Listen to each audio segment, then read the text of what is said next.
இங்கே பாடும்போது நீங்கள் கூட பாடும்போது இங்கே எந்த அடி பாடுவாங்கன்னு தெரியாது உங்களுக்கு. அதனால் கொஞ்சம் இந்த இடத்துல கவனமாக இருந்து நான் பாடினா தான் நல்லாயிருக்கும். ஏன்னு கேட்டேன்னா, வாங்க என் உட்காருங்க, இடம் இருக்குது, வந்து உட்காருங்க. தம்பிகளை கொஞ்சம் முன்னாடி வாங்க, அவங்களுக்கு இடம் விடுங்க. இடம் இருக்குங்க, சேர் இருக்குது பாருங்க கொஞ்சம். அதனால் இங்கே கூட மைக்கு பிடிச்சி பாருங்க, ரொம்ப கவனமாக இருக்கணும்.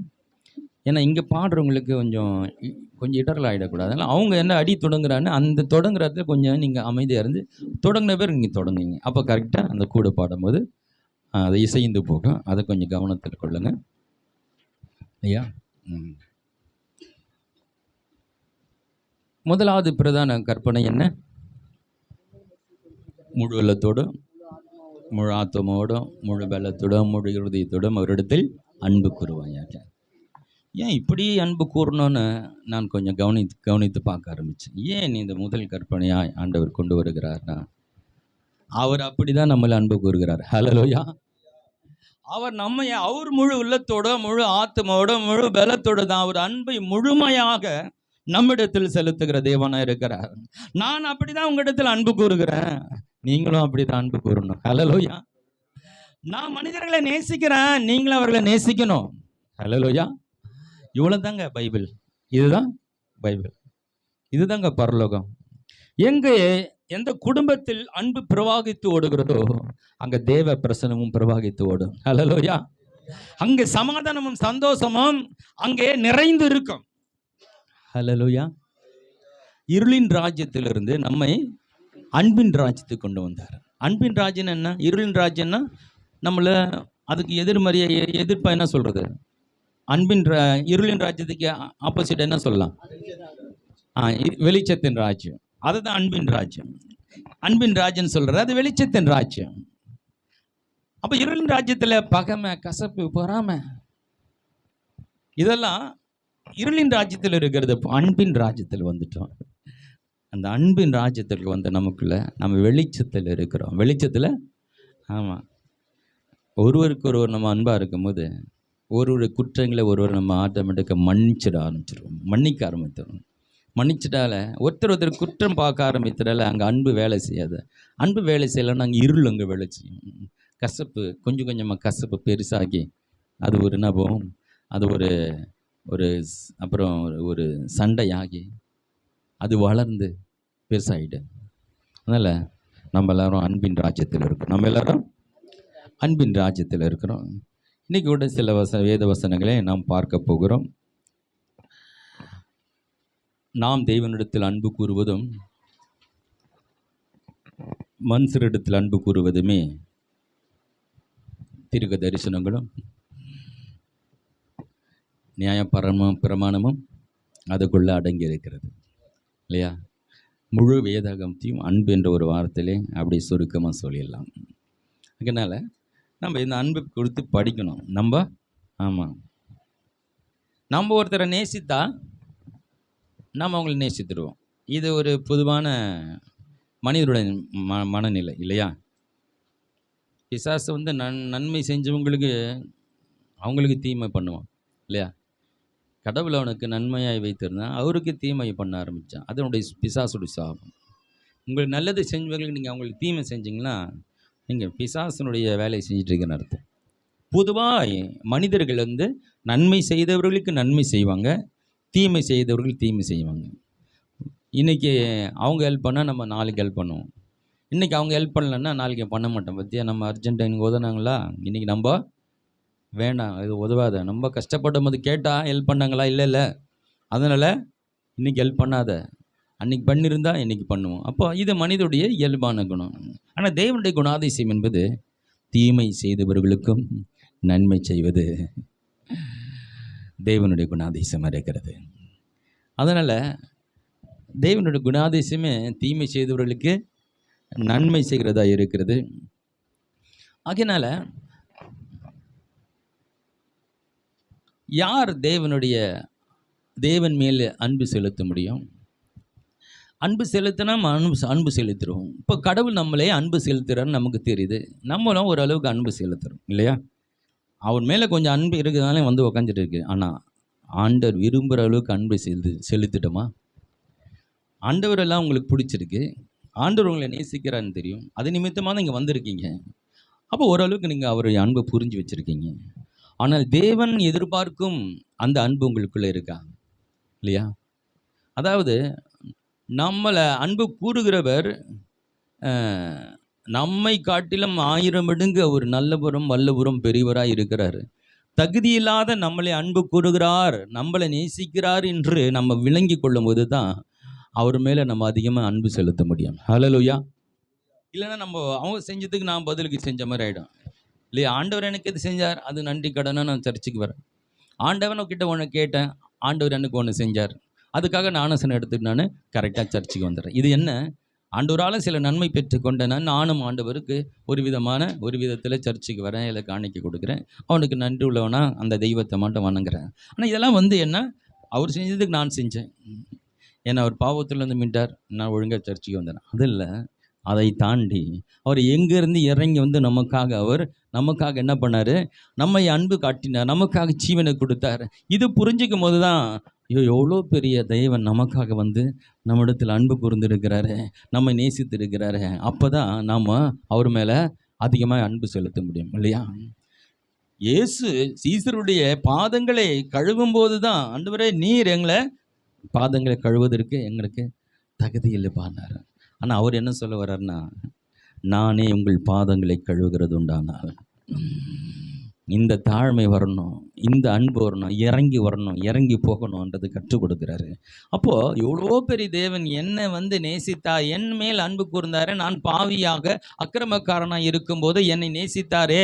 அவர் சாதாரணமாக ஒரு பரிசுத்தத்திலும் பரிசுத்தம், நீதியில் நீதியும் இல்லையா, பாவமும் அவர் கிட்ட நுழையாத அப்படிப்பட்ட அவர் என் மேல் அன்பு கூர்ந்தார் என்பது அது புரிஞ்சாதான் நாம் அவரை நேசிக்க முடியும், அவரை நாம் நேசிக்க முடியும். அப்போ தேவனுடைய அன்பை ஒருத்தன் புரிந்து கொள்ளாம அவன் தேவனிடத்துல அன்பு கூற முடியாது. அன்பு கூறலன்னா நம்ம அவர் செஞ்சதுக்கு நாம ஒன்று செய்வோம். அதான் அது ஒரு அளவுகோல். நீ கொடுத்தா நான் கொடுத்தேன், ஆண்டவரை நான் வேண்டிக்கிட்டேன், ஆண்டவர் செஞ்சார், அதுக்காக நானும் அவர் சமூகத்துக்கு வரேன், நானும் சனம் எடுத்துக்கிறேன். நிறைய பேர் தான் இதை செஞ்சுட்டா நானும் சனம் எடுத்துக்கிறேன், இது செஞ்சுட்டா நான் ஆண்டவருக்கு இதை கொடுக்குறேன், இந்த லோன் போட்டிருக்க வந்துருச்சுன்னா நான் அதில் ஆண்டவர் கொடுக்குறேன், இப்படி ஆண்டவர் இது செஞ்சால் நான் இதை செய்கிறேன்றதெல்லாம் எதுனா சாதாரண ஒரு மனிதனுடைய குணாதிசயங்கள் தான். ஆண்டவர் அதை எதிர்பார்க்கலை. அதை காட்டிலும் முழு உள்ளத்தோடும் முழு ஆத்துமோடும் முழு பலத்தோடும் அன்பு கூற முடியும். அதுதான் அவர் எதிர்பார்க்கிறார். அப்படிப்பட்ட ஒரு அன்பை ஒருவன் கொடுக்க வேண்டும் என்றால், அப்படி தெய்வத்தை அன்பு கூற வேண்டும் என்றால், அவர் நமக்கு முன்னாடி அவர் நம்மை அன்பு கூறி இருக்கிறார். அப்புறம் நம்மை அன்பு கூர்ந்து இருக்கிறார். முழு உள்ளத்தோட முழு ஆத்துமோட முழு பலத்தோடும் அவர் நம்மை முழுமையாய் அன்பு கூர்ந்து இருக்கிறார். பட்சபாதம் இல்லாதவன் அன்பு கூறி இருக்கிறார்.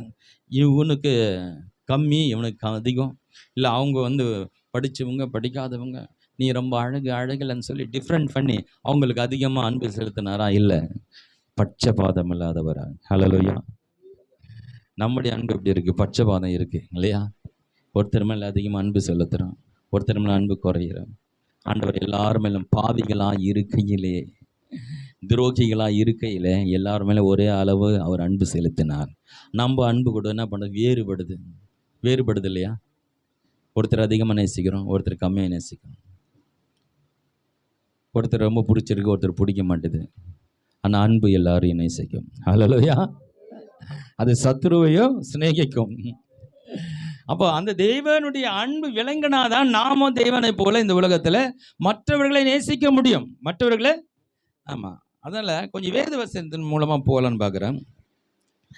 முதலாவது, தேவனை குறித்து ஒரு அறிவு நமக்கு கொஞ்சம் வேணும், கொஞ்சம். ஆமாம், அப்போ தான் நம்ம அவர் மேலே அதிகமாக அன்பு செலுத்த முடியும். அவர் நமக்கு நன்மை செய்தார், ஏசு நல்லவர் நமக்கு தெரியும், அதற்கு ஒரு நன்றி கடனாக நம்ம சில காரியங்களை ஆண்டவருக்காக செய்கிறோம். ஆனால் அது அளவில்லை. ஆனால் அவர் யார், எப்படிப்பட்ட ஒரு தேவன் என்பதை கொஞ்சம் புரிஞ்சுக்கிட்டோம்னா அப்போ தான் நம்ம அதிகமாக அவர் மேலே அன்பு கூற முடியும். ஹல்லேலூயா.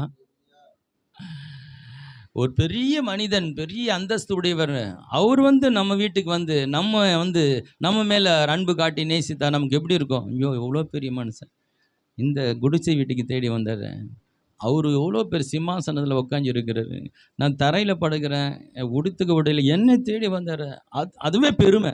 ஹல்லேலூயா. இல்லை, அவ்வளோ ஒரு பரலோக ராஜ்யத்தில் சிம்மாசனத்தில் இருக்கிற இறங்கி வந்து என் கூட நான் தரையில் படுத்து கொண்டு இருக்கிற சாதாரண வாழ்க்கை, ஒரு எளிமையாக மனிதனாக இருக்கிறேன், என் கூட வந்து அவர் என்னையும் நேசித்து என் கூட வந்து நிற்கிறாருன்னு புரிஞ்சதான் நாம் அவர் அன்பு செலுத்த முடியும். ஹல்லேலூயா. எவ்வளோ பெரியவர் நம்ம மீது அன்பு கூர்ந்தான்னு விளங்கிட்டா அப்போ தான் நாம் அவர் மேலே நம்ம முழுமையாக அன்பு செலுத்த முடியும். அவர் உயர்ந்தவராயிருந்தும் நமக்காக நம்மை தாழ்மை உள்ளவர்களையே அவர் நம்மை தெரிந்து கொண்டார். ஹல்லேலூயா. அந்த உயரத்திலிருந்து இறங்கி வந்து அன்பு கூர்ந்து தான் அது புரிஞ்சாதான் நாம் வந்து அந்த உயர்ந்த அன்பை அவருக்கு செலுத்த முடியும். ஹல்லேலூயா. நான் சொல்கிறேன், கர்த்தர் எல்லாரையும் நேசிக்கிறார். ஹல்லேலூயா. நீங்கள் ஒருத்தருக்கு நல்லது நடக்குது, ஒருத்தருக்கு கிடைக்கல, அதை வச்சு கடவுள் அவங்கள அதிகமாக நேசிக்கிறாரு, நம்மளை அதிகமாக நேசிக்கலைன்னு சொல்லி நீங்களா என்ன பண்ண அவர் அன்பை தரம் தாழ்த்திடாதீங்க. நீங்கள் அளவுகோலை என்ன பண்ணுறீங்க, அப்படி குறைச்சி இயேசுவை மதிப்பிடாதீங்க. அவர் எல்லாரையும் ஒரே மாதிரி பார்க்குறார். ஹல்லேலூயா. அவர் அன்பு ஒரே அளவோடு தான் எல்லாரும் நேசிக்கிறார். ஒருத்தர் ஏற்றி ஒருத்தர் இறக்கி நேசிக்கலை, அவர் எல்லாரையும் நேசிக்கிற ஒரு தேவனாக இருக்கிறார். சில வசனங்களை நம்ம வாசிக்கலாம். என்னோடு கூட இணைந்து கொள்ளுங்க. முதலாவது சங்கீத புத்தகத்தை 46ஆம் அதிகாரத்தில் அதில் 10வது வசனத்தை வாசிக்கலாம்.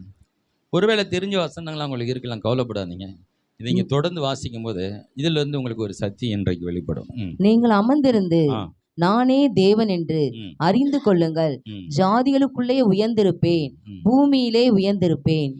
கடவுளை நம்ம அறிந்து கொள்ளாமல் புரிந்து கொள்ளாமல் நம்ம வந்து அவர் மேல் அன்பு செலுத்தணும்னா அது ஒரு இந்த உலகத்தில் நாம் மனிதன் தன்மையில் ஒருத்தர் நன்மை செய்தால் ஒருத்தர் நன்மை செய்கிறார், அந்த அளவில் தான் நம்ம அவர் மேல் அன்பு கூற முடியும்.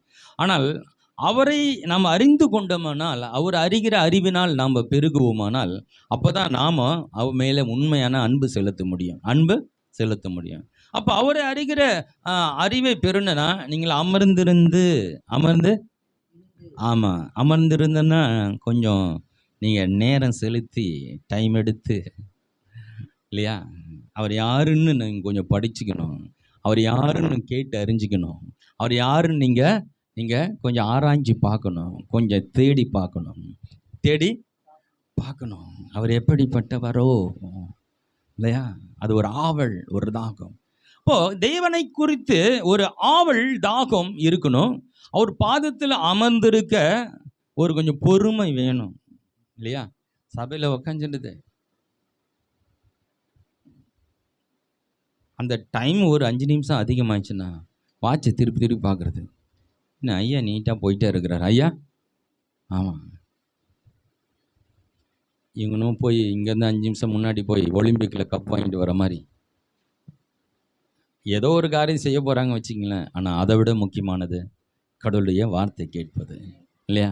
அப்போ அந்த கொஞ்சம் டைம் எக்ஸ்ட்ரா ஆயிடுச்சுன்னா உடனே ஒரு மாதிரி ஆயிடுறாங்க. நீங்கள் அமர்ந்திருந்து ஹல்லேலூயா. நீங்கள் ஆமாம், தேவனு குறித்த காரியத்தில் நீங்கள் ரொம்ப பொறுமையாக நிதானமாக அமர்ந்தது தெய்வ சமூகத்தில், ஆண்டவரை நான் இன்னும் உண்மை அறிந்து கொள்ளணும், இன்னும் நான் புரிந்து கொள்ளணும் இல்லையா. அப்போ அன்பின் ஆழம் நீளம் என்னவென்று நீங்கள் அறிந்து கொள்ளணும்னா ஒரு நிமிஷத்தில் அவருடைய அன்பின் ஆழத்தை நீங்கள் உணர முடியாது. ஹல்லேலூயா. பாருங்க, இத்தனை வருடங்களாக நான் அவரை தொடர்ந்து கடைபிடித்து வருகிற வேதத்தை வாசிக்கிறேன். ஆனால் ஒவ்வொரு நாளும் அவர் எனக்கு வந்து புதுமையாக இருக்கிறார். இன்னும் ஒரு அறிந்து கொள்ளணும் ஒரு ஆவல் அதிகமாகிறது. இன்னும் அதிகமாக தெய்வ சமூகத்தில் இருக்கணும், இன்னும் வேதத்தை நாம் ஆராயணும், இன்னும் கடவுளுடைய குணாதிசயத்தை படிக்கணும். அவரை அறிகிற அறிவு பெருக என்னுடைய குணாதிசயம் மாறுகிறதே என்னால் உணர முடிகிறது. இதெல்லாம் எத்தனை பேருக்கு புரியுது? இந்த அனுபவம் எத்தனை பேருக்கு இருக்கு? ஹல்லேலூயா. இது வந்து எங்கே போய் முடியும்னா இது முடிவு கிடையாது.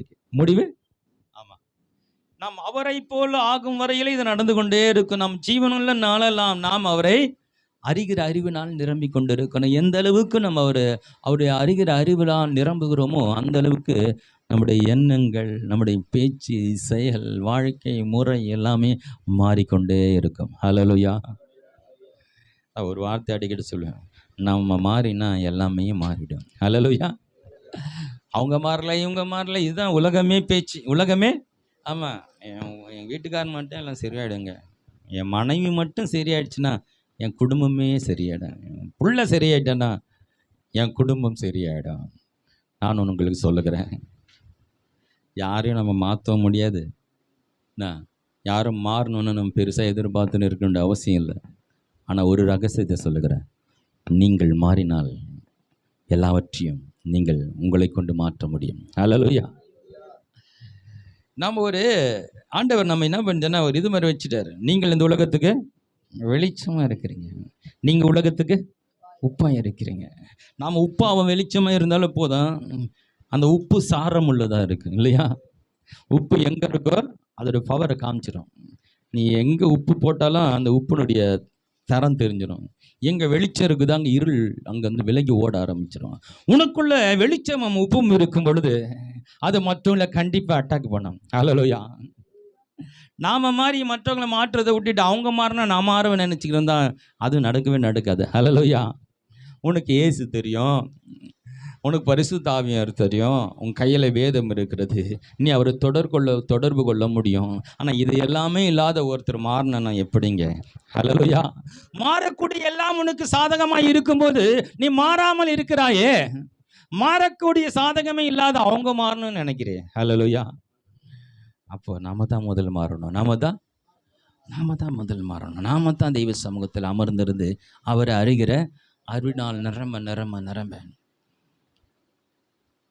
சபையில் கேட்பாங்க, இன்றைக்கி யாரெல்லாம் ஜெபம் பண்ணீங்க, யாரெல்லாம் வேதம் வாசித்தீங்க, இப்படி நம்ம வாரம் கேள்வி கேட்டு கையை தூக்க சொல்லுவாங்க. பார்க்குறாங்க, ஐயா நம்மளை கையை தூக்க சொல்வாரா, நம்ம இன்றைக்கி ஜெபம் பண்ணாமல் விட்டுட்டோமே, இப்படின்னு தெரிஞ்சால் ஜெபம் பண்ணிட்டு வந்திருக்கலாமே. ஐயா கேட்பாருன்றதுக்காக ஒரு 5 நிமிஷம் ஜெபத்தை பண்ணிட்டோம். ஜெபம் பண்ண கையை தூக்கிட வேண்டாம். எவ்வளோ நேரம் பண்ணேன்? 5 நிமிஷம் பண்ணேன். வேத வாசித்தேன். எப்படி வாசித்தேன்? காலண்டரில் ஒரு வசனத்தை வாசித்தேன். ஒரு வசனத்தை, ஆமாம் அதுவும் வசனத்தானே, அதுவும் வேதம் தானே, அதான் நானும் வாசித்தேன். இப்படி அல்ல, அவருடைய அன்பினாலே நம்முடைய இதயம் நிரம்பும் பொழுது எப்போது அவரிடத்தில் சேருவேன், நான் அவரிடத்தில் எப்போ பேசுவேன், அவர் என்னோட எப்போ பேசுவார் இல்லையா? அவரோட தனித்து இருக்க விரும்பும் அந்த அன்பு விளங்கிடுச்சுன்னா தேவனோடு வாழ விரும்பும், தேவனோடு நடக்க விரும்பும், தேவனோடு அமர்ந்து இருக்க விரும்பும். ஹல்லேலூயா. அதனால் எல்லாரும் சொல்கிறேன், இன்னும் நம்ம ஆண்டவரை அறிய வேண்டிய விதத்தில் இன்னும் அறிந்து கொள்ளவில்லை. ஹல்லேலூயா. இன்னும் அவரை இன்னும் புரிந்து கொள்ள வேண்டிய விதத்தில் இன்னும் நம்ம புரிந்து கொள்ளவில்லை. அதற்காக நேரம் கொடுக்காவிட்டால், அதற்காக நீங்கள் அமர்ந்திருக்காவிட்டால், அதற்காக நீங்கள் உங்களுடைய விலை கிரயத்தை கொடுக்காவிட்டால் நீங்கள் அவரை அறிந்து கொள்ள முடியாது. ஹல்லேலூயா. இதோ இங்கே நீங்கள் ஞாயிற்றுக்கிழமை உட்கார்றதுனால இங்கே போதிக்கிற 1 மணி நேரத்தில் உங்களுக்கு எல்லாமே புரிஞ்சிடாது, எல்லாமே உங்களுக்கு தெரிஞ்சிடாது இல்லையா? ஆனால் இந்த நேரத்தை தவிர மற்ற நேரங்களில் நீங்கள் என்ன பண்ணுறீங்க தான் முக்கியம். ஹல்லேலூயா. இந்த ஞாயிற்றுக்கிழமை தவிர, இந்த ஆராதனை நேரம் தவிர மற்ற நேரங்களில் உங்கள் நினைவுகள் எப்படி இருக்கிறது, உங்கள் மனநிலை வாஞ்சை, உங்களுடைய பேச்சு எப்படி இருக்கிறது, கர்த்தரோட தொடர்பு எப்படி இருக்கிறது, வேதத்தை படிக்கணும்னு ஆசை இருக்கா, அவர் சமூகத்தில் அவரோடு பேசணும்னு ஆசை இருக்கா, இதுதான் ரொம்ப முக்கியம். ஹல்லேலூயா. தனிப்பட்ட விதத்தில் தேவனோடு தொடர்பு கொள்ளும் ஒரு வாழ்க்கை உங்களுக்கு இல்லாவிட்டால் உங்கள் வாழ்க்கையில் பெரிதான மாற்றங்களை உங்களால் பார்க்கவே முடியாது. ஹல்லேலூயா. கிறிஸ்தவன் என்ற பெயரோடு ஆலயத்து வருகிறது போல் நீங்கள் வருவீங்க. எப்படி ஒரு இந்து அவங்க ஆலயத்துக்கு, அவங்க சமயத்துக்கு போய் ஒரு சாமி கும்பிட்டு வரணும், எப்படி ஒரு முஸ்லீம் தர்காவுக்கு போயிட்டு இல்லாத நானும் போன மசூதிக்கு போயிட்டு வந்துடணும், அதுபோல் நாமும் கிறிஸ்தவர்கள் ஆலயத்துக்கு போனோம் ஞாயிற்றுக்கிழமைன்னு சொல்லி நம்மளும் ஞாயிற்றுக்கிழமை போயிட்டு வந்துடுவோம். நான் அந்த லிஸ்ட்டில் தேவன் நம்மளை அழைக்கலை. ஹல்லேலூயா. நான் உனக்குள்ள உலாவி, நான் உங்களுக்குள்ள வாசம் பண்ணுகிற தேவன். ஹல்லேலூயா. உங்களோட நடக்க ஆசைப்படுகிறார், உங்களோட பேச விரும்புகிறார். அதனால் நம்ம அவர் அறிகிற அறிவு நிரம்பத்தான் நம்ம அதிகமாக அவரோடு நீ இருக்கணும்னு ஆசை வந்துடும், அவரோடு பழகணும்னு ஆசை வந்துடும், அவரோடு நடக்கணும்னு ஆசை வந்துடும். ஹல்லேலூயா. நான் ஒரு முறை யோசித்தேன், ஆண்டவரே எத்தனையோ இந்த தீமைகள் இந்த உலகத்தில் நடந்து கொண்டு இருக்கிறது, அது ஏன் ஆண்டவர் நீங்கள் தடுத்து நிறுத்த முடியல? எத்தனையோ காரியங்கள் நடந்து கொண்டு இருக்கு, ஏன் ஆண்டவரை உன்னால் தடுத்து நிறுத்த முடியல? எத்தனையோ ஜெபம் பண்ணுறாங்க, எத்தனையோ காரியங்கள் நடக்கிறது, இது வரக்கூடாது, அது வரக்கூடாது, இது நடக்கக்கூடாதுன்னு சொல்லி எவ்வளோ ஜெபங்கள் நடக்குது, எவ்வளோ காரியங்கள், அநியாயங்களும் அக்கிரமங்களும் தீமைகள் இந்த உலகத்தில் நடந்து கொண்டே இருக்குது. இது ஏன் ஆண்டவரை நீங்கள் தடுக்க மாட்டீங்கன்னு இருக்கும் பொழுது ஆண்டவர் சொன்னார், இந்த பூமியை தேவன் மனிதனுக்கு கொடுத்துட்டாரு. இந்த பூமியில் ஒன்று நடக்குன்னா ஒரு மனிதனுடைய தொடர்பு இல்லாமல் தேவன் பண்ண முடியாதான். ஆனால் அந்த மனிதனும் சாத்தானோடு ஐக்கியப்பட்டு இருக்கிறான், சாத்தானுடைய சிந்தியால் நிரப்பப்பட்டிருக்கிறான், அவனுடைய ஆளுகை கீழ் போகிறான். உலகமோ பொல்லாங்கன்கள் கிடக்கிறது, அதனால் உலகம் தீமைக்குள் இருக்கிறது. அதனால் மனிதனை பிசாசு என்ன பண்ண ஆட்கொண்டு இருக்கிற அப்படின்னாலே அவனுடைய ஆலோசனைப்படி நடக்கிறபடி இந்த உலகத்தில் இத்தனை விதமான தீமைகள் நடந்து கொண்டு இருக்கிறது. இப்போ ஆண்டவர் ஆவலாய் இருக்கிறார், என்னன்னா என்ன தொடர்பு கொள்ள ஒருவன் வரமாட்டானா, நான் இவங்களுக்கெல்லாம் நன்மை செய்யணும்னு நினைக்கிறேன், ஆனால் என் கூட நிற்கிறதுக்கு ஒருத்தனை இல்லையே. ஹல்லேலூயா.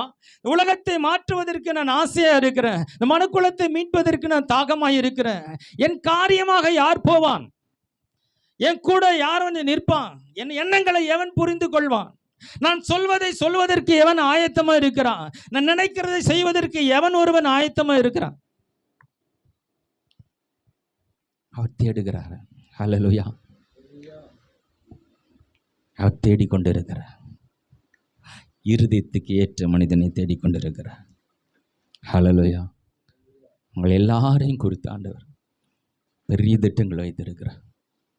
உங்களை கொண்டு நிறைய காரியங்கள் செய்வதற்கு ஆயத்தமாக இருக்கிறார். ஆனால் அவரோடு இணைந்து கொள்வதற்கு, அவர் உள்ளத்தை புரிந்து கொள்வதற்கு நாம் நேரமே கொடுக்கறதில்ல. சில பரிசுத்தவான்களுடைய காரியங்களாம் பார்க்கும்போது முழங்கால் படியிட்டு ஜெபித்து அந்த இடமெல்லாம் அப்படியே குழி ஆகிடுமா, பள்ளமா, அவ்வளோ நேரம் ஜெபிப்பாங்களாம். முழங்காலே நின்று ஜெபிப்பாங்களாம். இன்னைக்கு முழங்கால் ஜெபன்றது இருக்குதா இல்லைன்னு தெரியல. முட்டி வலிக்குது ஐயா, முழங்கால் ஜெபம்லாம் இல்லை. அவர் பெரிய பரிசுத்தமான் ஜெபிச்ச அந்த வீடு, அவர் ஜெபிச்ச இடம்லாம் என்ன பண்ணுதான், அங்கே 2 குழியாக இருக்குமா, அங்கே தான் ஜெபம் பண்ணி அந்த குழியே ஆயிடுச்சான். பல மணி நேரம் ஜெபிப்பாராம் பாருங்க. அவர் வீட்டுக்கு போய் ஒரு தேவ மனிதன் அந்த வீட்டை பார்த்துட்டு, அங்கே வாழ்ந்த இடத்த பார்த்து, ஜெபம் பண்ண இடத்துல போய் அவர் முட்டி போட்ட இடத்துல இவரும் ஒரு முட்டி போட்டு, நானும் இவரை போல் வரணும் ஆண்டவர்னு சொல்லி, அவருக்குள்ள இருந்த ஆண்டவரே எல்லாம் எனக்குள்ளே வரட்டும் ஆண்டவரே, அவர்களுக்கு இருந்த தாக வரட்டும்னு சொல்லி அந்த இடத்துல இவர் முட்டி போட்டு ஜெபம் பண்ணினாராம். அந்த ஜெபம் பண்ணிட்டு வந்த மனிதான் பிள்ளிக்கிறகாம் இந்த உலகத்தையே கலக்குன்னு அவர் வார்த்தையினால் பிரசங்கித்த ஒரு தேவ மனிதன். ஹல்லேலூயா. ஒரு பரிசுத்தவான் முழங்கால் படியிட்ட இடத்துல முழங்கால் படியிட்டவருக்கு இப்படிப்பட்ட ஒரு மாற்றம் வருமையானால், ஹல்லேலூயா. ஒரு மனிதன் இயேசுவையே ஃபோக்கஸ் பண்ணி கொண்டிருந்தான், அவனுடைய வாழ்க்கை எப்படி இருக்கும். ஹல்லேலூயா. ஒரு பரிசுத்தவான் வாழ்ந்த அந்த இடத்துல, அவர் முட்டி போட்ட இடத்துல முட்டி போட்டு அவன் ஒரு பெரிய உலகத்தையே ஒரு கலக்கிற ஒரு ஊழியக்காரன் வருவான். ஆனால் எப்பொழுதும் கிறிஸ்துவையே ஃபோக்கஸ் பண்ணுகிற ஒரு மனிதனுடைய வாழ்க்கை எப்படி இருக்கும். ஹல்லேலூயா. அது இயேசுவை போல 3.5 ஆண்டுகளை உலகத்தையே ஒரு கலக்கின அப்படிப்பட்ட ஒரு ஊழியத்தை செய்கிற ஒரு மனிதனாக மாறக்கூடியதாக இருக்கும். ஹல்லேலூயா. அதனால் நம்ம தேவனுடைய அன்பை புரிஞ்சுக்கணுன்னா முதல் அவரை பற்றி கொஞ்சம் புரிஞ்சுக்கணும் இல்லையா. அவரை பற்றி புரிஞ்சுக்கினா தான் அவருடைய அன்பை புரிந்து கொள்ள முடியும். இன்னும் சில வசனங்களை நாம் வாசிக்கலாம். ஏசாயா புத்தகத்தில் 43ஆம் அதிகாரத்தில் அதில் 11ஆம் வசனத்தை வாசிக்கலாம். நானே கர்த்தர், என்னை அல்லாமல் இரட்சகர் இல்லை. 12ஆம் வசனம் வாசிங்க. நானே அறிவித்து ரட்சித்து விளங்க பண்ணினேன், உங்களில் இப்படி செய்யத்தக்க அந்நிய தேவன் இல்லை. 13. நான் உண்டாகிறதுக்கு முன்னும் நானே இருக்கிறேன். இது தேவன் தன்னை பற்றி ஒரு பேசுகிற அற்புதமான ஒரு வார்த்தைகள். இதெல்லாம் நம்ம கொஞ்சம் கவனித்து கேட்கணும். 15ஆம் வசனத்தை வாசிக்கலாம். நானே உங்கள் பரிசுத்தராகிய கர்த்தரும், நானே பரிசுத்தராகிய கர்த்தர், இஸ்ரவேலின் சிருஷ்டிகரும், உங்கள் ராஜாவுமானவர். அதுல 44ஆம் அதிகாரத்துல 24ஆம் வசனம் வாசிக்கலாம். உன் மீட்பரும் ஆ. தாயின் கர்ப்பத்தில் உன்னை உருவாக்கினோருமான ம். கர்த்தர் சொல்லுகிறதாவது, ம். நானே எல்லாவற்றையும் செய்கிற கர்த்தர். 45 45ல 5 6 7. நானே கர்த்தர், ம். வேறொருவர் இல்லை. ம். என்னை தவிர தேவன் இல்லை. ம். என்னை தவிர ஒருவரும் இல்லை என்று ம். சூரியன் உதிக்கிற திசையிலும் அது அஸ்தமிக்கிற திசையிலும் அறியப்படும்படிக்கு ம். நீ என்னை அறியாதிருந்தும் நான் உனக்கு இடைக்கட்டு கட்டினேன். ம். நானே கர்த்தர், வேறொருவர் இல்லை. 12. நான் பூமியை உண்டு பண்ணி ம். நானே அதன் மேல் இருக்கிற மனுஷனை சிருஷ்டித்தேன். என் கரங்கள் வானங்களை விரித்தன, அவைகளின் சர்வசேனையும் நான் கட்டளையிட்டேன். 18. வானங்களை சிருஷ்டித்து பூமியை வெறுமையா இருக்க சிருஷ்டியாமல் அதை குடியிருப்புக்காக செய்து படைத்து அதை உருவேற்படுத்தின தேவனாகிய கர்த்தர் சொல்லுகிறதாவது, நானே கர்த்தர், வேறொருவர் இல்லை. 22 வாசிங்க. பூமியின் எல்லை எங்கும் உள்ளவர்களே, என்னை நோக்கி பாருங்கள், அப்பொழுது ரட்சிக்கப்படுவீர்கள். நானே தேவன், வேறொருவர் இல்லை. 48ஆம் அதிகாரத்தில் 17வது வசனத்தை வாசிப்போம். அதிலே ஏசாயாவிலே இஸ்ரவேலின் பரிசுத்தராய் இருக்கிற ம். உன் மீட்பரான கர்த்தர் சொல்லுகிறதாவது, ம். பிரயோஜனமாய் இருக்கிறதை உனக்கு போதித்து நீ நடக்க வேண்டிய வழியிலே உன்னை நடத்துகிற உன் தேவனாய கர்த்தர் நானே. 51ஆம் அதிகாரத்தில் 12ஆம் வசனம். நானே உங்களுக்கு ஆறுதல் செய்கிறவர். சாக போகிற 52 51:12. நானே உங்களுக்கு ஆறுதல் செய்கிறவர். சாக போகிற மனுஷனுக்கு புல்லு கொப்பா இருக்கிற புத்திரனுக்கும் பயப்படுகிறதற்கும் வானங்களை விரித்து பூமியை அஸ்திபாரப்படுத்தி உன்னை உண்டாக்கின கர்த்தரை மறக்கிறதற்கு நீ யார்? எரேமியா 17ஆம் அதிகாரம் 10வது வசனம்.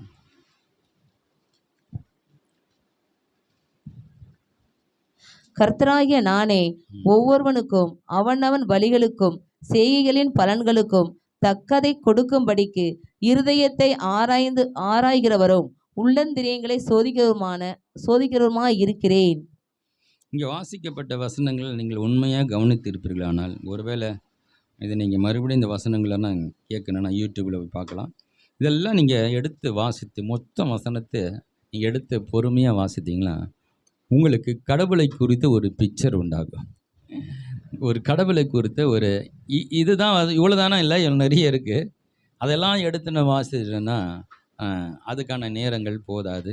அது ஒரு பெரிய கடவுளை அறிந்து கடவுளை பற்றியே பேசணும்னா அது ஒரு பெரிய பிரசங்கம். சுருக்கமாக இதை உங்களுக்கு சொல்கிறேன். இப்போ இந்த வசனங்கள் மூலமாய் கடவுள் தான் எல்லாம் என்றதை இங்கே நம்ம இந்த வசனங்கள் மூலமாக புரிந்து கொள்ள முடிகிறது இல்லையா?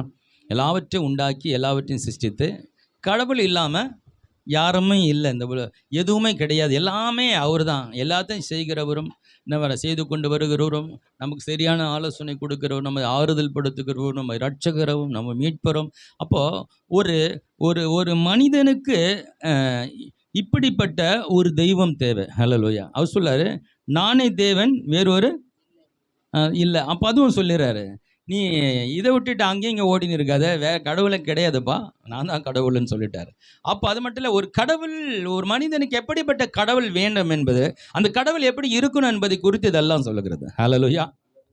அவர் மீட்பராக இருக்கணும், ரட்சகராக இருக்கணும், ராஜாவாக இருக்கணும், ஆறுதல் படுத்துகிறாக இருக்கணும் இல்லையா? நமக்கான எல்லாவற்றையும் உண்டாக்கின வெறுமையான உலகத்தை என்ன பண்ணாரா, இருக்கக்கூடாதுன்னு நிறைவாக்கினார். அப்போது இது எல்லாமே நமக்காக அவர் என்னென்ன செஞ்சார். ஒரு கடவுள் இருந்தால் எப்படி இருப்பார், எப்படி இருக்கணும், அவர் தான் உனக்கு ஒரு கடவுளாக இருக்கணும், வேறு ஒரு கடவுள் இல்லை. ரொம்ப இதில் நிறைய வசனங்கள் மூலமாக பெரிய விளக்கங்கள் கொடுக்கப்படுகிறது. இது மூலமாக நீங்கள் கடவுளை குறித்து கொஞ்சம் அறிஞ்சிக்கலாம். கொஞ்சம் ஆமாம், இன்னும் நீங்கள் அறிஞ்சிக்கணும்னா இன்னும் நிறைய வேதத்தை படிக்கணும், நிறைய கேட்கணும் இல்லையா? அதுக்காக நீங்கள் தெய்வ சமூகத்தில் அமர்ந்து, ஆண்டவரே உண்மை எனக்கு வெளிப்படுத்துங்க. உண்மை.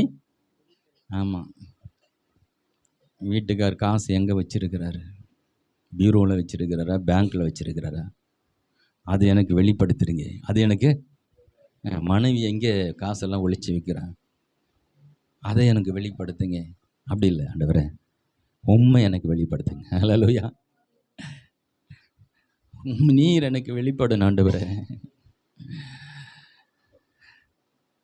அவரும் உங்களுக்கு விளங்கிட்டா, அவரும் உங்களுக்கு வெளிப்பட்டுட்டா, அவர் ஒரு முறை நீங்கள் எப்படிப்பட்டவரோன்னு பார்த்துட்டிங்கன்னா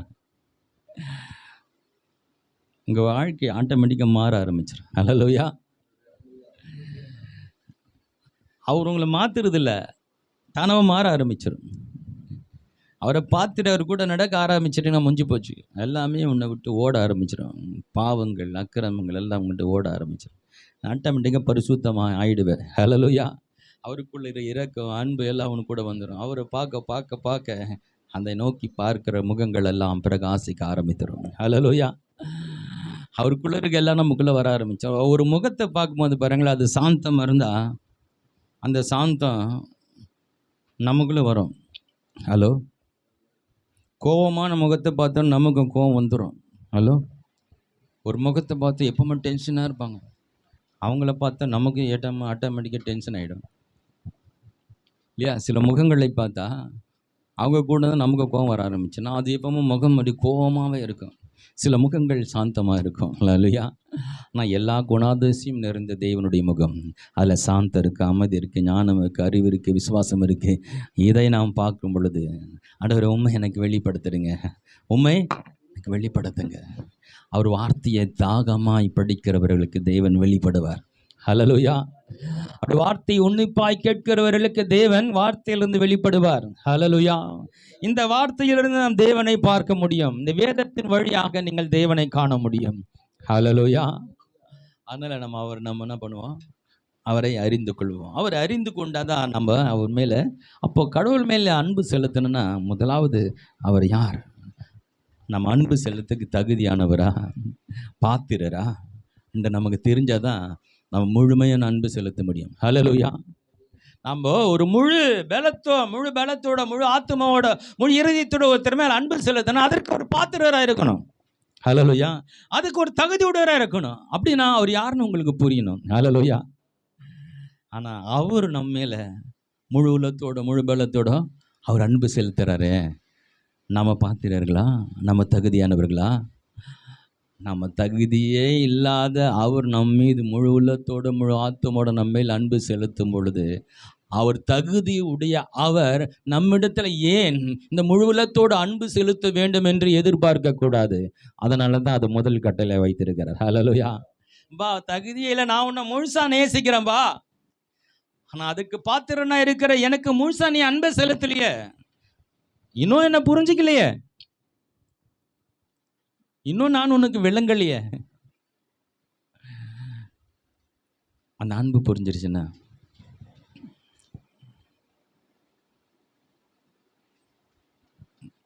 எதையும் இழக்க தயாராக இருப்போம். எது வேணாலும் ஆண்டவரே, எது வேணா சொல்லுங்க, நீ சொல்லும் அடியேன் கேட்கிறேன், நான் என்ன செய்ய நீர் சித்தமாயிருக்கிறேன். அந்த வார்த்தைக்கு பொருத்தமாய் நடந்து கொண்ட ஒரு மனிதர் தான் பவுல். அந்த வார்த்தை கேட்ட அடுத்த நிமிஷத்திலிருந்து சொல்றாரு, எல்லா அப்போஸ்தலருக்கும் நான் குறைஞ்சவன் கிடையாது. எல்லாரும் இயேசு நேரடியாக அழைத்தார். எந்த அப்போஸ்தலரும் அவருக்கு ஒரு கொஞ்ச நாள் இருந்தார் அண்ணனையா கூட, அவ்வளோதான். அதுக்கப்புறம் கிளம்பிட்டார். அதுக்கப்புறம் எந்த அப்போஸ்தலரை பார்க்கல. ஒரு சில முறை நான் பேதுருவை பார்த்தேங்கிறார், அவர் தான் தலைமை சீசர். அதுக்கப்புறம் பார்க்கல. அப்போதான் முழுவதுமாய் கடவுள் அவரை ஆட்கொண்டு நடத்தி இருக்கிறார். ஹல்லேலூயா. முழுவதையும் அவரை எடுத்து பயன்படுத்தி இருக்கிறார். முழுவதுமாய் அவர் ஆண்டவனோடு பேசியிருக்கிறார். அவர் வெளிப்பாடெல்லாம் படைக்கும் போது எவ்வளோ ஒரு வாடம் அவர் வெளிப்பாட்டோடு எழுதியிருக்கிறார். ஒவ்வொரு வசனங்களும் வெளிப்பாடு நிறைந்ததாக இருக்குது. வெளிப்பாட்டை எழுதியிருக்கிறார். அவர் எந்த அளவுக்கு தேவனை அறிகிற அறிவினால் நிறைந்திருந்தார், எவ்வளவு அவர் அன்பு கொண்டிருந்தார், எத்தனை பாடுகள் நஷ்டங்கள் கஷ்டங்கள் வந்தாலும் ஆண்டவருக்காய் நின்னார் பாருங்க. ஹல்லேலூயா. ஆண்டவருக்காக செயல்பட்டாருங்க. ஆண்டவருக்காக தன்னுடைய வாழ்க்கையை அர்ப்பணித்து முடித்தார். அவர் வாழ்க்கையில் நீங்கள் படிக்கணும். எல்லாரும் ஊழியம் செய்கிற அல்லது ஊழியம் செய்யணும்னு விரும்புகிற நீங்கள் நிச்சயமாக ஒருத்தருடைய வாழ்க்கையை படிச்சாகணும். அவர்தான் பரிசுத்த பவுல். அவர் வாழ்க்கையை படிக்காமல் நீ ஊழியம் செய்ய வந்தேன்னா ஊழியத்தை செய்யலாம், யாரோனா எப்படி வேணால் செய்யலாம். பலவிதமான ஊழியங்கள் நடக்கிறது. அது வாழ்க்கை நீங்கள் படிச்சிட்டீங்கன்னா உனக்கு ஊழியன்னா என்னென்ன புரிஞ்சிடும். ஹல்லேலூயா. அதனால் ஊழியம் செய்கிறேன் அப்படி நினைக்கிறவங்க கண்டிப்பாக நீங்கள் வாழ்க்கையை ஒரு முறை படிச்சிருங்க ஃபுல்லாக. ஹல்லேலூயா. நல்லா படித்தார் வாழ்க்கையில் அவருடைய காரியங்களை உணரும்போது முழுமையாக கிறிஸ்துவை பின்பற்றின ஒரு மனிதன். அதனால தான் அவர் சொன்னார், நான் கிறிஸ்துவை பின்பற்றுகிறது போல நீங்கள். அப்படி சொல்கிறதுக்கு ஒருத்தருக்கும் தைரியம் வரல, பவுலுக்கு மட்டும்தான் தைரியம் வந்தது. ஏன்னா அவர் செஞ்சிட்டு சொல்கிறாரு, நான் கிறிஸ்துவை பின்பற்றுகிறது போல நீங்கள் என்ன பின்பற்ற முடியும். நான் அவரை தான் பின்பற்றிட்டு இருக்கிறேன். இயேசுவை பார்க்கல, ஆனால் இயேசு என் வாழ்க்கையில் இருக்கிறார். அவருடைய வசனத்தை நான் கை கொண்டு இருக்கிறேன். என்னை பார்க்கும்போது எனக்குள்ளேருந்து இயேசுவை நீங்கள் பார்க்க முடியும். அப்போது இது எப்படி மாதிரி இருக்குது, இயேசு சொன்ன மாதிரி இருக்குது, என்னை கண்டவன் பிதாவை கண்டான்னு சொல்கிற போல் இங்கே கிறிஸ்துவை நீங்கள் பார்க்கல, ஆனால் கிறிஸ்துவை என் மூலமாக நீங்கள் பார்க்கலாம். நான் கிறிஸ்துவை பின்பற்றுறது போல நீங்கள் என்ன பின்பற்றுன்னு சொல்லக்கூடிய ஒரு தைரியம், ஒரு பரிசுத்தம், அவருக்காய் அவர் உழைத்த உழைப்பு, அர்ப்பணிப்பு, கீழ்ப்படிதல், இதெல்லாம் சேர்ந்து தான் அந்த வார்த்தை வருது. ஹல்லேலூயா. அதனால் ஊழியம் செய்யணும்னு விரும்புகிறோம், செய்கிறேன்னு நம்ம நினச்சி இருக்கிறோம் எல்லாருமே என்ன பண்ணோம், நம்ம பவுலுடைய வாழ்க்கை படிச்சிடணும். இன்னொரு மிஷினரிகளை வாழ்க்கை நீங்கள் கண்டிப்பாக படித்து ஆகணும். ஹல்லேலூயா. அதெல்லாம் நமக்கு ஒரு தெளிவு கிடைக்கும் இல்லையா. ஊழியம் செய்கிறேன்னு வரும்போது சில விதமான நமக்குள்ள ஒரு பெருமை வந்துடும்.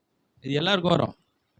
அது கடவுள் நம்ம பயன்படுத்தும் போது பாருங்கள், என்ன தான் ஆண்டவர் பயங்கரமாக பயன்படுத்துகிறேன்னு ஒரு எண்ணம் எல்லாருக்கும் எனக்கு கூட வந்தது.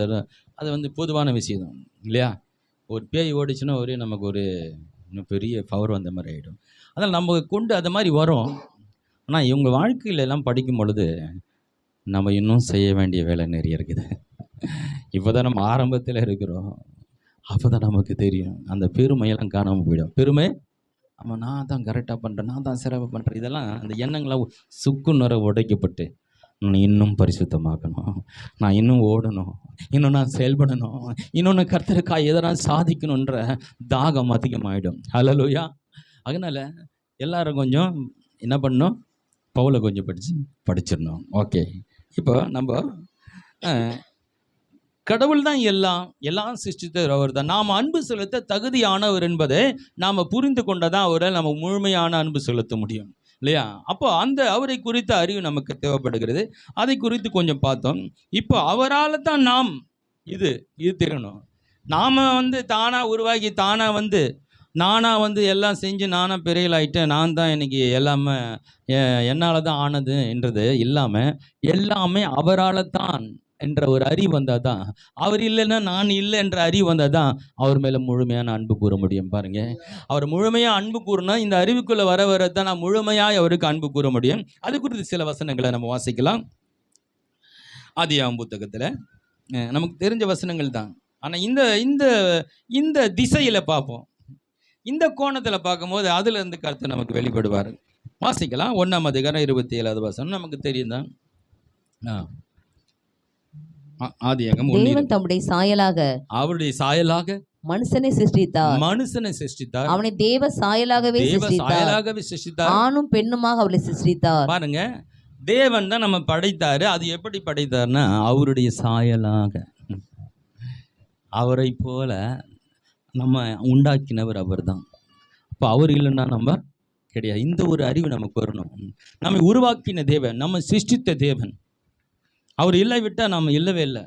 இல்லைங்க, எங்கள் அப்பா அம்மா தான் என்னை பெற்று ஆளாக்கி வளர்த்து படிக்க வச்சு கஷ்டப்பட்டு எல்லாம் பண்ணாங்க. ஆமாம், அந்த அப்பா அம்மையை உனக்கு கொடுத்தவர் அவர் தான். ஹல்லேலூயா. இந்த உலகத்தில் காணக்கூடிய ஒரு தெய்வங்களாக நமக்கு அப்பா அம்மா கொடுத்துருக்கிறார். ஹல்லேலூயா. அதெல்லாம் நமக்கு புரியாது. நாம் அப்பா அம்மா ஆகும்போது தான் புரியும். நம்ம அப்பா அம்மாலாம் எப்போ புரியும்னா நாம் அப்பா அம்மா ஆகும் பாரு, அப்போ தான் நம்ம அப்பா அம்மா கதை தெரியும். ஐயோ, நம்ம அப்பா அம்மா இந்த ஒரு புள்ளையை வச்சு நம்ம படுற கஷ்டம் எப்படி இருக்குது, அவங்க 10 புள்ளையை பற்றி எப்படி வளர்த்துருப்பாங்க, அதெல்லாம் அப்போ தான் புரியும். அப்போ தான் ஆமாம், அப்பா அம்மானா தான் நம்ம அப்பா அம்மா நிலை நமக்கு புரியும். ஐயோ, நம்ம அப்பா எவ்வளோ கஷ்டப்பட்டுருப்பார் நமக்காக, நம்ம அம்மா எவ்வளோ கஷ்டப்பட்டுருப்பாங்க இல்லையா. கர்த்தர் நமக்கு இந்த உலகத்தில் நம்மை பராமரிக்க முடிய நம்ம கொடுக்கப்பட்ட மிக முக்கியமான உறவு என்பது நம்ம தாயும் தகப்பனுமாக இருக்கிறது. அதனால தான் 10 கட்டையில் அதை கொண்டு வச்சிட்டார். உன் தகப்பனையும் தாயையும் கனம் பண்ணுவாயாக. 10 கட்டளையும் ரொம்ப முக்கியமானது.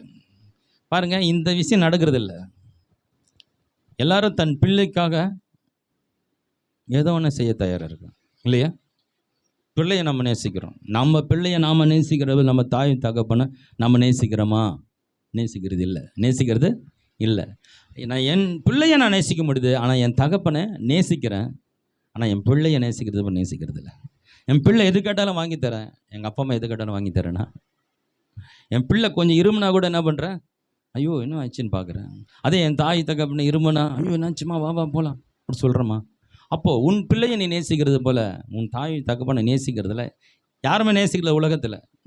அதனால தான் இந்த கட்டையில் கொண்டு வந்து வச்சார். எல்லாரும் தாய் தகப்பனை மறந்துறீங்கப்பா, நீங்கள் பிள்ளைய மறக்க மாட்டீங்க எனக்கு தெரியும், அதெல்லாம் கட்டளையே எழுதலை. உன் தகப்பனின் தாயும் கனம் பண்ணுவாயாக. அதான் அவர் எழுதிட்டார். வாசிக்கலாம். சங்கீதம் 139 சங்கீதம் 14 - 18.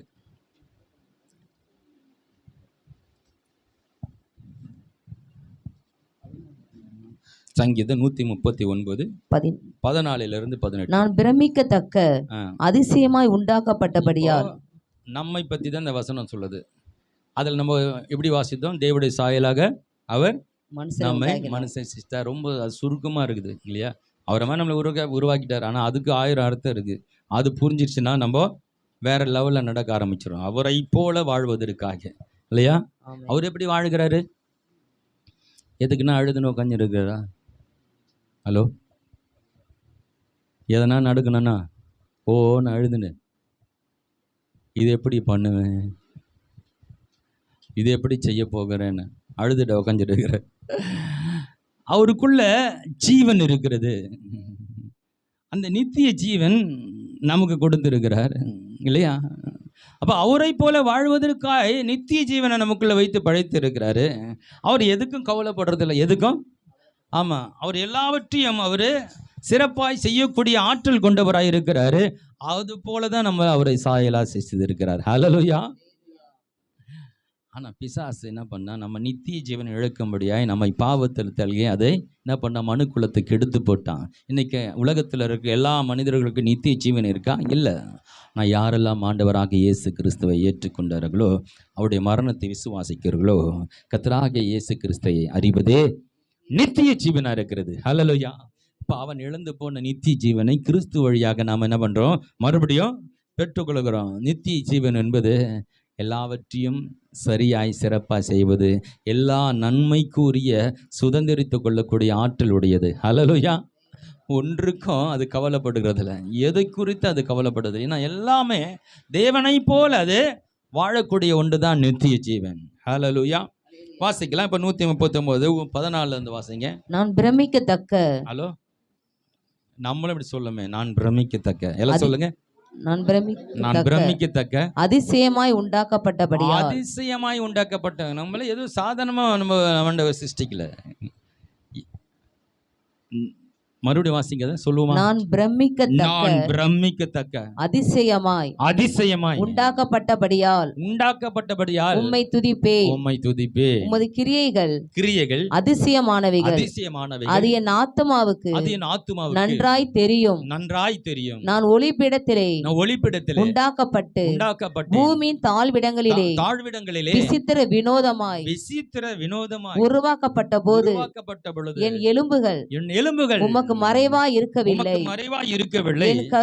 என் கருவை உம்முடைய கண்கள் கண்டது.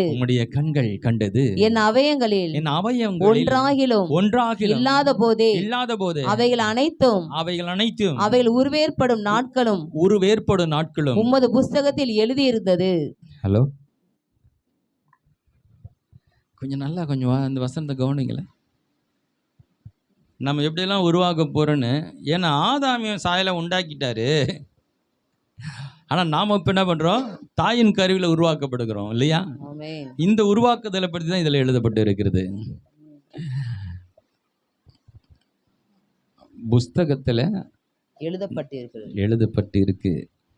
ஐயா, நீங்கள் இந்த வருஷத்தில் இங்கே பிறப்பீங்க, இந்த டைமில் பிறப்பீங்கன்னு தேவன் எழுதி வைத்திருக்கிறார். ஹல்லேலூயா. நீங்கள் பிறந்ததற்கு நான் சொல்லுகிறேன், தேவனே காரணம். ஹல்லேலூயா. தாயின் வயிற்றில் பிறந்தது. ஆமாம், சமீபத்தில் ஒரு அருமையான சகோதரன் சாட்சி சொல்லிட்டு இருந்தார். அதாவது பல வருஷங்கள் கழித்து அவங்களுக்கு குழந்தை நின்னுது. அந்த குழந்தையோட வயித்துல 2 கட்டியும் வளர்ந்து வருது. 2 குழந்தை ஒரு பக்கம், கட்டி ஒரு பக்கம். குழந்தை அளவுக்கு அது ஒரு கட்டி வளருது, குழந்தை ஒரு பக்கம். குழந்தை சுத்த முடியாது, அந்த 2 பக்கம், இந்த பக்கம் ஒரு கட்டி, அந்த பக்கம் ஒரு கட்டி, அதை அப்படி தடுத்து நிறுத்துது. போய் டெஸ்ட் பண்ணி பார்த்தா இதுமாதிரி கட்டியும் வளருது, குழந்தையும் வளருது. கட்டிக்கு மருந்து கொடுக்க முடியல. என்ன, கட்டிக்கு மருந்து கொடுத்தா குழந்தைக்கு பிரச்சனை ஆகிடும். என்ன பண்ணுறது, எல்லாமே ஒன்றா வளர்ந்துடுச்சு. அது பிரசவ காலம் வந்தது. இப்போ டாக்டர் என்ன சொல்கிறாங்க, குழந்தைய மட்டும்தான் காப்பாற்ற முடியும், தாயை காப்பாற்ற முடியாது. தாயை காப்பாற்றினாலும் முதல்ல குழந்தை எடுத்துகிட்டு அப்புறம் கட்டி எடுக்கலாம். கட்டி எடுத்துட்டு கர்ப்பப்பையும் எடுத்துடலாம். இன்னும் வேறு வழியில் எடுத்து தான் ஆகணும். இருந்தாலும் தாய் உயிருக்கு கேரண்டி இல்லை. அப்புறம் எல்லாமே இப்படி தான் இருக்குது.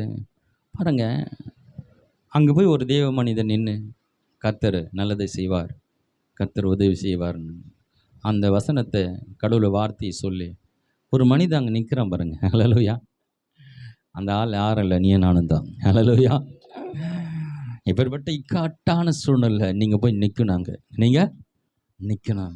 கர்த்தர் இருக்கிறார், பார்த்துக்கொள்வார், நல்லதை செய்வார்னு அவங்களுக்கு ஒரு நம்பிக்கையை, தைரியத்தை கொடுக்கணும். அப்படி சொல்லும் பொழுது பாருங்கள், கட்டி இவ்வளோ பெருசாக இருக்குது வயிற்றுக்குள்ளே, கட்டியும் வெளியே வந்துடுச்சு, குழந்தையும் வெளியே வந்துடுச்சு, அந்த கர்ப்பப்பையும் காப்பாற்றப்பட்டது. ஹல்லேலூயா. கர்த்தர் நல்லவர். ஹல்லேலூயா. நான் சொல்கிறேன், அந்த குழந்தைக்கு எதனா வந்திருக்கலாம், அந்த தாய்க்கு எதனா வந்திருக்கலாம். ஏன் சொல்ல வரேன்னா, அந்த குழந்தையை குறித்து தேவன் ஒரு திட்டம் வைத்திருக்கிறார். ஹல்லேலூயா. அந்த குழந்தையை வச்சு ஏதோ செய்யணும்னு ஆண்டவர் திட்டம் வைத்திருக்கிறதுனால அதை பத்திரமாய் காப்பாற்றி கொண்டு வந்திருக்கிறார். ஹல்லேலூயா. ஆமாம், நான் கூட 11வது வீட்டு குழந்தை, 11வது ஆள் எங்கள் வீட்டில். எல்லாம் ஒரு மாதிரி பார்க்குறாங்க. எங்கள் அப்பா அம்மா இருந்தால் அவங்கள போய் எல்லோரும் ஒரு வாட்டி பார்த்துட்டு வந்துருப்பீங்க. 11 குழந்தைங்கள பார்த்தீங்களா நீங்கள்? நாங்கள் ஒன்று வச்சுன்னு படுற அவஸ்தை. ஒரு வாட்டி அவங்க முகத்தை பார்க்கணும். 11 குழந்தைய பெற்று 16வது குழந்தை நான். ஏற்கனவே 10 குழந்தைய பெற்று பெற்று பெற்று போட்டு இருக்கிறதெல்லாம் போண்டியாக்கி ஒன்றுமே இல்லாமல் நான் பிறக்கும் போது எல்லாம் கஞ்சி தண்ணி தான் குடிப்பாங்களாம். அது கூட கிடைக்காதான். அவ்வளோ வறுமை, அவ்வளோ கஷ்டம். என்ன, 11வது குழந்தை வேணாம், இதுக்கு மேலே எந்த குழந்தை பெற்றுக்கிறது, குழந்தை பிறந்த வெறுத்து போயிட்டு இருப்பாங்க பொழுது. போதும் போதும் போதும்னு குழந்தையாக கொடுத்துருக்குறாண்டு. அப்புறம் குழந்தை வெறுக்க ஆரம்பித்தேன். இந்த கஷ்டத்தில் இந்த வேறு குழந்தை பெற்றுக்கணுமா, சரி போய் என்ன பண்ண, அந்த குழந்தைய கழிச்சிடலாம் அப்படின்னு சொல்லிட்டு மருந்தெல்லாம் சாப்பிட்டு என்னென்னமோ பண்ணி ஒன்றும் தடுக்க முடியாமல் குழந்தை ஜீவனோட வெளியே வந்துடுச்சு. ஹல்லேலூயா. அப்போது அந்த குழந்தை குறித்து தேவ திட்டம் இருக்கிறது. தேவனை கொல்லணும்னு என்ன பண்ணாலும் நடக்கலைன்னா தேவன் அந்த குழந்தை கருவிலை கண்டார். ஹல்லேலூயா. அதை குறித்து அவர் புஸ்தகத்தில் எழுதி வைத்திருக்கிறார். அதை குறித்து ஒரு சரித்திரத்தை அவர் ஏற்கனவே எழுதி வைத்துட்டார். அதனால தான் அந்த குழந்தை வந்து பிறக்குது. ஹல்லேலூயா. மோசே வந்து பிறந்தா, மோசே குறித்து ஆண்டவர் பெருந்திட்டம் வைத்திருந்தார். அந்த குழந்தையை கொல்லுவதற்கு எல்லாம் சாத்தியக்கூறுகள் இருக்குது இல்லையா? எபிரேய குழந்தை எல்லாம் ஆண் குழந்தை கொன்றே ஆகணும். ஆனால் இவங்களை மறைச்சி கிரிச்சுப்பாங்க. எந்த குழந்தைய எப்படி கத்தாமல் வச்சுக்க முடியும்? குழந்தை அழதான் செய்யும் இல்லையா? அந்த சத்தம் வெளியில் கேட்கத்தான் செய்யும். எப்படியாவது மாட்டிப்பாங்க. எப்படியோ அவங்க ஒரு 6 மாதத்தை காப்பாற்றிட்டாங்க. அதுக்கு மேலே ஒன்றும் முடியல. ஒன்றுமே இந்த குழந்தைய இனிமேல் காப்பாற்ற முடியாது. என்ன பண்ணுறது? அங்கே எகிப்தியர்கிட்ட மாட்டினா கொன்னுடுவாங்க. நம்ம என்ன பண்ணிடலாம், நைல் நதியில் விட்டு ஒரு பெட்டியில் அமுச்சிடலாம். எப்படியாவது பொழிச்சிட்டா பொழிக்கிட்டோம், பொழைக்காட்டி போட்டோம், நம்ம கையிலேருந்து போகட்டும் சொல்லு நைல் நதியில் பொட்டியில் வச்சு அனுப்புகிறாங்க. பாருங்கள், கர்த்தர் எல்லாத்தையும் டைம் ஃபிக்ஸ் பண்ணி வச்சுருக்காரு. ஹல்லேலூயா. நீ எந்த நேரத்தில் தொட்டியில் வச்சு அனுப்பணுன்றது அவங்க தானாக செஞ்சு தான் நினச்சிருப்பாங்க. ஆனால் அதையும் தேவன் தான் டைம் ஃபிக்ஸ் பண்ணியிருக்கிறார். அங்கே எகிப்தினுடைய இளவரசிகள் குளிக்கிற அந்த நைல் நதியில் இந்த தொட்டி பாங்க அப்படியே மிதக்கிட்டே போகிறது. நாணல் பெட்டி அவங்க கண்ணில் பட்டுறது. ஏதோ ஒரு பெட்டி மாதிரி இருக்குது. சரி பிடிச்சி எத்தனைவாங்க, அது பிடிச்சிருந்து பார்த்தா அதில் அழகிய குழந்தை மோசே. ஹல்லேலூயா. அதை பார்த்த உடனே அந்த இளவரசிக்கு அது மேலே ஒரு ஆசை வந்துடுச்சு. இந்த குழந்தைய நான் எனக்காக வளர்க்க போகிறேன். அது எபிரேய குழந்தை தான், கொல்லப்பட வந்த குழந்தை தான். ஆனால் அந்த ஆசையை தூண்டினது யார்? இளவரசிக்கு என் தேவன். ஏன்னா அது மிச்சு ஒரு பெரிய திட்டம் இருக்கிறது. 40 லட்ச ஜனங்களை எகிப்திலிருந்து மீட்க போற அந்த அந்த குழந்தை தான் ஒரு நாள் வந்து இந்த இஸ்ரவேல் ஜனங்களை மீட்க போகிறது என்பதை திட்டத்தில் வைத்திருக்கிறார். அதுக்கு தெரியாது. அந்த குழந்தை என்ன பண்றாங்க, தூக்கிட்டு வந்து இதுக்கு பால் கொடுக்கறதுக்கு ஒரு ஆளை பிடிங்கன்னா, அங்கே பக்கத்திலேயே தேடிக்கினே வர அவங்களுடைய அக்கா மெரியாம் அங்கே இந்த இடத்துல தெம்பட்டோன்னு சொல்கிறாங்க, இந்த தாய்க்கு வந்து பால் கொடுக்குறது ஆளை பிடிச்சிட்டு வாங்கினே. ரொம்ப நல்லதாக போச்சு. அந்த குழந்தைக்கு அம்மாவை பிடிச்சிட்டு வந்துடுறாங்க. பாருங்க, அவங்க அம்மா கையில் பால் குடித்து ஒரு குறிப்பிட்ட வயசு வரும் வளருவதற்கான ஒரு வாய்ப்பு. சாக வேண்டிய ஒரு பிள்ளை பெத்த தாயினெடுத்த வளர்த்து அதற்கு வேண்டிய பணம் கொடுத்து எல்லா சலுகையும் கொடுத்து அரசாங்கத்தில் என்னென்ன வேணும் அந்த குழந்தைக்கு, அரசாங்கத்து குழந்தை வளர்க்குறதுனால எல்லா சலுகையும் கிடைக்குது. ஹலோ, அற்புதமான தேவன். யார் கொள்ளுன்னு நினச்சாங்களோ அவங்களுக்கு பிள்ளையாக வளர்ந்து கொண்டு இருக்கிறது. அங்கே போய் இளவரசனாக ஒரு நாள் போய் நிற்குது. ஹல்லேலூயா. நான் சொல்கிறேன், இது போல் நிறைய திட்டங்களை கர்த்தர் உங்கள் வாழ்க்கையில் வைத்திருக்கிறார். ஹல்லேலூயா. ஏதோ நடந்து கொண்டிருது நினைக்காதுங்க. உங்களை எல்லாரையும் கொடுத்து அற்புதமான திட்டங்களை வைத்திருக்கிறார். ஹல்லேலூயா. உங்களை கொண்டு ஆண்டவர் பெரிய காரியங்களை செய்யணும்னு நினைக்கிறார். அதனால கர்த்தர் நம்மை அதிசயமாய் அதை வாசித்து முடிச்சிடலாம். அந்த வசனம் மறுபடியும் ஒரு முறை வாசித்து 14-18. நான் பிரமிக்கத்தக்க அதிசயமாய் உண்டாக்கப்பட்டபடியால் உம்மை துதிப்பேன். உமது கிரியைகள் அதிசயமானவைகள். அது என் ஆத்துமாவுக்கு நன்றாய் தெரியும். நான் ஒளிப்பிடத்திலே உண்டாக்கப்பட்டு பூமியின் தாழ்விடங்களிலே விசித்திர வினோதமாய் உருவாக்கப்பட்ட பொழுது என் எலும்புகள் உமக்கு மறைவாய் இருக்கவில்லை. என் கருவை உம்முடைய கண்கள் கண்டது. என் அவயங்களில் ஒன்றாகிலும் இல்லாத போதே அவைகள் அனைத்தும் அவைகள் உருவேற்படும் நாட்களும் உமது புஸ்தகத்தில் எழுதியிருந்தது. புஸ்தகத்தில் எழுதியிருக்கிறது. ஹல்லேலூயா. அது எலும்புகள் உருவாகும் நாட்களும் எழுதப்பட்டு இருக்கிறதா. ஹல்லேலூயா. ஐயா, எலும்பு உருவாகிறத பத்தி எழுதி வச்சிருக்கிறேன்னா உன் வாழ்க்கை எப்படி வாழணும்னு எழுதி வச்சிருக்க மாட்டாரா? ஹல்லேலூயா. உன் வாழ்க்கை குறித்து உன்னை கொண்டு என்னெல்லாம் செய்யணும்னு எழுதி வச்சிருக்க மாட்டாரா? வேதத்தை உற்று நோக்குங்கள். ஹல்லேலூயா. கர்த்தர் உங்கள் வாழ்க்கை குறித்த திட்டங்களை வெளிப்படுத்துவார். ஹல்லேலூயா. ஆண்டவரே, என்னை பற்றி இதில் தான் எழுதியிருக்குது சொல்லுங்க. வேதத்தை பார்த்து, ஆண்டவரே என்னை பற்றி இந்த வேத புத்தகத்தில் எழுதியிருக்கிறது. என் சரித்திரம் அதுக்குள்ளே தான் இருக்குது. நான் எலியாவா, நான் தீர்க்கதரிசியா, அல்லது நான் தாவீதா, அல்லது நான் மோசேவா, நான் தானியேலா, நான் பேதுருவா, நான் பவுலா, நான் யார் ஆண்டவரே? என்னை குறித்து இதில் எழுதி வச்சிருக்குது. எத்தனை பேர் உங்களை பற்றி தெரிஞ்சுக்க போகிறீங்க? யாருக்கிட்டும் போய் கேட்காதீங்க, ஆண்டவர் உங்களுக்கு வெளிப்படுத்துவார். ஹல்லேலூயா. நான் யாராக இந்த உலகத்தில் செயல்படணும் ஆண்டவர், என்னை பற்றி எழுதியிருக்கிற அந்த சரித்திரத்தை எனக்கு காட்டுங்க. ஏசு ஆலயத்தில் போய் முதல்ல அவரை பற்றி தான் படிக்கிறார் இல்லையா? அதை படித்து அவருக்கு பெரிய சந்தோஷம். இந்த வேத வசனம் இன்றைக்கு நிறைவேறிற்று. ஏன்னா தரித்திரத்துக்கு சுவிசேஷம் சொல்கிறாங்க. இதுக்கு தான் வந்திருக்கிறான் பாருங்க. இதுதான் நம்ம படிக்கணுங்க. ஹல்லேலூயா. வேதத்தில் என்னை பற்றி என்னென்னு படிக்கிறது ரொம்ப முக்கியம். ஹல்லேலூயா. கிறிஸ்துவுக்கள் நான் யார், நான் யாராக இருக்கிறேன், இந்த தலைப்பின் கீழ் படிங்க. வேதத்தை ஒரு தலைப்பின் கீழே படித்தா அற்புதமாக இருக்கும். பல தலைப்பின் கீழே வேதத்தை படிக்கலாம். இதில் முக்கியமாக படிக்க வேண்டிய தலைப்பு நான் யார். ஹல்லேலூயா. கிறிஸ்துவுக்குள்ளாக நான் யார் ஆண்டவரே அப்படின்றத வேத வசனங்களை படிக்கும்போது உங்களுக்கு நீங்கள் யாருன்னு தெரியும். நீங்கள் யாருன்னு தெரியாதனால தான் நீங்கள் யார் எப்படி இருக்கணுன்றபடி அந்த மாதிரி வாழ்க்கை வாழறதில்லை இல்லையா? நம்மளை என்னன்னு சொல்லி வச்சுக்கிறாங்க, நீ வேஸ்ட்டு, நீ ஒன்றுத்துக்கும் உதவாதுவன், உனக்கு மூளை கிடையாது, நீ மந்த புத்திக்காரன், உனக்கு பேச வரல, உனக்கு அது வரல, இது உனக்கு தெரியாது. என்ன இதெல்லாம் சொல்லி சொல்லி கேட்டு கேட்டு கேட்டு நம்ம என்ன பண்ண உள்ளம் எப்படி இருக்குதுன்னா நாமளும் அதை என்ன பண்ணுவோம், ஏற்றுக்கிட்டு நமக்கு இவ்வளோ தான் வரும், நான் இது தான் இவ்வளோ தான் சொல்லி இப்படி சாத்தான் அநேக பேரை கொண்டு அநேக காரியங்களை சொல்லி நம் மனதை குறுகிய உள்ளத்தோடு வச்சிருக்கிறான். நம்மளுடைய ஒரு சின்ன எல்லை கோடு போட்டுக்கிட்டு இந்த வட்டத்தை சுற்றி வந்துருக்கிறோம். இதுக்குள்ளே தான் என் வாழ்க்கை, இவ்வளோ தான் என் அளவு, நான் இவ்வளோ தான் சம்பாதிக்கணும், என்னோடய காரியம் இவ்வளோ தான் எல்லைன்னு சொல்லி நாமளாக ஒரு எல்லை போட்டு சுற்றி வந்து கொண்டு இருக்கிறோம். ஹல்லேலூயா. நம் தேவன் எல்லைகளற்றவர். ஹல்லேலூயா. கணக்கிட முடியாதவர். அவர் எல்லையில்லாத திட்டங்களை நமக்கு வைத்திருக்கிறார். ஹல்லேலூயா. அப்போது நம்ம மற்றவங்க சொன்னாங்க, நம்ம சொன்னோம், மற்றவங்க சொன்னதை கேட்டு ஒரு அளவுகோல் போட்டு வச்சு நம்ம ஒரு திட்டம் போட்டு ஒரு வட்டம் போட்டு இருக்கிறோம் பாருங்க. அதை விட்டு வெளியே வரணும். ஹல்லேலூயா. அதை விட்டு நீ வெளியே வரணும்னா உன்னை குறித்து ஆண்டவர் என்ன சொல்லியிருக்கிறார் என்பதை நீ என்ன பண்ணணும், கண்டுபிடித்து ஆகணும். ஹல்லேலூயா. உன்னை குறித்து உன் சரித்திரம் எந்த பகுதியில் எழுதப்பட்டு இருக்கிறது என்பதை நீங்கள் கண்டுபிடித்து ஆகணும். இதுதான் உங்களுக்கு வேலை. இதுதான். ஆமாம், ரொம்ப வேலைங்க எனக்கு. ரொம்ப நைட்டு வர்றதுக்கு 10 மணி ஆகிடுதுங்க வீட்டுக்கு. ரொம்ப டைட்டு வேலை. ரொம்ப ஆமாம், ஓட்டி போட்டுடுறாங்களா, லீவு நாளில் கூட வேலை வச்சிடுறாங்க. லீவு நாளில் கூட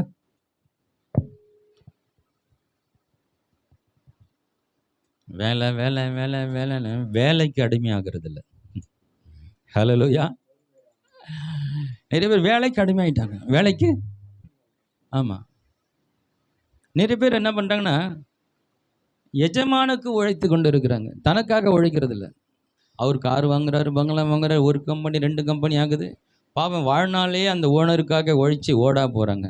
ஆனால் இவங்க சின்ன சம்பளத்தை வாங்கிட்டு எனக்கு 1000 ரூபாய் ஏற்ற மாட்டாரா, 500 ரூபாய் ஏற்ற மாட்டாரா, இந்த வருஷம் எனக்கு சம்பளம் ஏறாதா.